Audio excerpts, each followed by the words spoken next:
या सगळ्यांना आता पोटा पाण्यासाठी कुठला पक्ष नको आहे. त्यांना चांगलं जगतात, थोडं ओढाताणी जगतात, पण त्यांना रेशन, भांडी, कपडे असणं काही नको आहे. त्यांना हव्या आहेत नागरी सुविधा.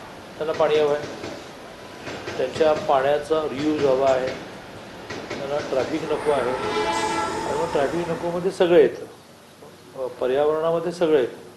म्हणजे बसेस वाढवणं येतं, CNGवरच्या बसेस येतं, इलेक्ट्रिकच्या बसेस येतं, मेट्रो येते, रिंग रोड येतो, पुढे मुंबईकडे सारखं जावं लागतं, अटल येतो, मिसिंग लिंक येते.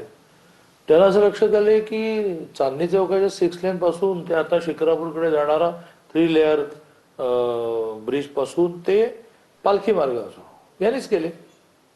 म्हणजे व्यक्तिगत जीवनामध्ये मतासाठी लोक देतात, लक्ष्मीला नाही म्हणायचं लोक घेतात, त्याच्याशी काही लोकांचं जीवन जोडलेलं नाही.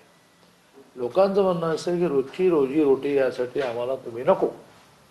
घरातून बाहेर, घरात आमची अमेरिका आहे, घरातून बाहेर पडल्यानंतर रस्ते चांगले राहणार का, ट्रॅफिक नाही असं होणार का, पार्किंगची सुविधा असणार का, फेरीवाल्यांचं नियोजन असणार का, मुंबईला जायचं आहे तर लवकर जाता येणार आहे का, हे सगळं मोदीजी आणि देवेंद्रजी देणार, याच्याबद्दल पक्का विश्वास. दादा शेवटचा म्हणजे मिरॅकली काहीतरी 140 142 झाल्या बीजेपीच्या. प्रतिनिधी विनायक डावरुंगे आपल्यासोबत थेट जोडले गेलेले आहेत. विनायक, काय सांगाल? अगदी आता अर्धा तासही नाही राहिलेला आहे मतमोजणी सुरू व्हायला, काय सांगाल, कशी तयारी? बरोबर आहे, आता थोड्याच वेळात मतमोजणीला सुरुवात होईल. सगळी तयारी जी आहे ती मतदान केंद्रावरती झालेली आपल्याला पाहायला मिळते. मतमोजणीचे जे सेंटर आहे त्या ठिकाणी सगळी तयारी आपल्याला पाहायला मिळते.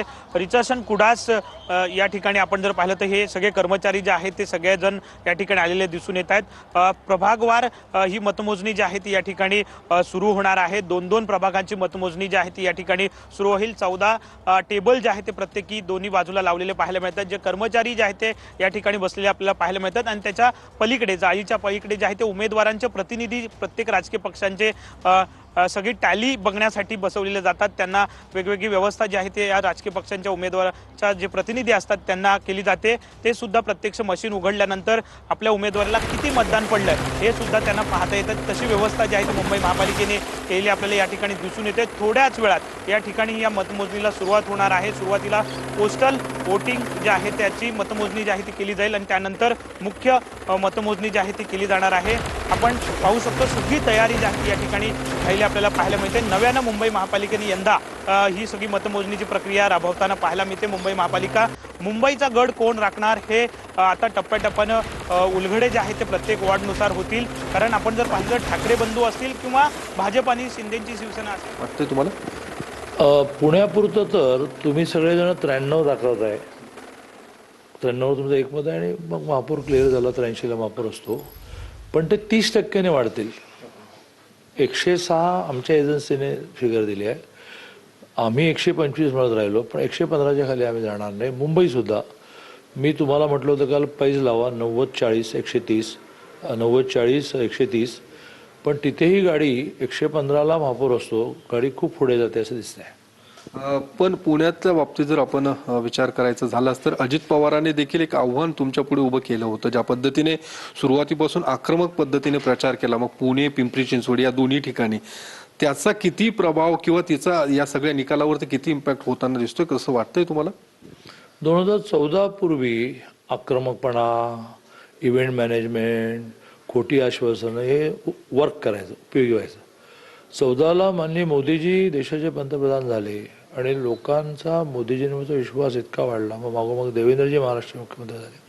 देवेंद्रजींवरचा विश्वास इतका वाढला की लोक ह्या सगळ्या ज्या आहेत, मग 2 ठाकरे बंधूंनी एकत्र येणं, 2 पवारांनी एकत्र येणं, पण ठाकरे बंधूंनी म्हणणं की मुंबई तोडणार आहे, ठाकरे बंधूंनी म्हणणं की मराठी माणसाला अन्याय करणार आहेत, या कशावरही लोकांचा विश्वास नाही. लोकांचा मोदीजी आणि देवेंद्र विश्वास. सेम अबाउट पुणे, याने भ्रष्टाचार केला, याने भ्रष्टाचार केला. लोक म्हणाले भ्रष्टाचार यांनी केला की नंतर बघू. ऑलरेडी एक विषय बंद पेटीतला ओपन झाला तर मग काय होईल. त्यामुळे जुने विषय सोडा, नवीन विषय तुमचे बंद पेटीमध्ये काही आहेत ना. त्यामुळे भ्रष्टाचार विषय असू दे, याने विकास केला नाही असू दे, लोकांना दिसतंय की 24/7 यांनी आणली. ना आधीच्या राष्ट्रवादीच्या काँग्रेसने 1800चे 11 STP यांनी आणले, नदीकाठ सुधारणा यांनी आणला, चांदणी चौकातलं 6 लेन यांनी आणला, मेट्रो यांनी आणली, मेट्रोचे नवीन मार्ग यांनी सँक्शन करून आणले, इकडे मुंबईकडे जाताना अटल पेन्शन यांनी आणलं. त्यामुळे लोक म्हणतात की तुम्ही तुमच्या थापांवर आधी आमचा विश्वास बसायचा. थापांनी मतं डेव्हिएट होणं हे 14 नंतर संपलं. धन्यवाद दादा. तर एक्झिट पोलपेक्षाही चांगलं चित्र या निकालामध्ये असेल असं चंद्रकांत पाटील या सगळ्या याच्यात स्पष्ट केलंय. तर चंद्रकांत पाटलांचा हा दावा होता या ठिकाणी की त्यांना मुंबईमध्ये 130 जागा मिळतील आणि खूप गाडी पुढे जाईल असं चंद्रकांत पाटील म्हणतायत.